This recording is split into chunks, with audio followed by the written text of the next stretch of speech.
இவன் வந்ததுல இருந்து கேள்வியா கேக்குறான். இவன் வந்தா என்ன செய்வான்னு கேக்குறீங்க அதானே? அதை செய்வோம் இதை செய்வோம் இந்த பொய்யான வாக்குறுதிகள்லாம் எப்பவுமே கொடுக்க மாட்டோம். எது நடைக்கு சாத்தியமோ எது உண்மையோ அதை மட்டும்தான் கொடுப்போம்.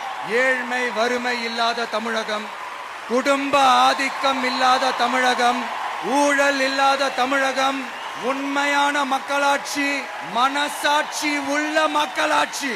கான்பிடண்டா இருங்க, நல்லதே நடக்கும், வெற்றி நிச்சயம். உங்க விஜய் உயிரன வரனா,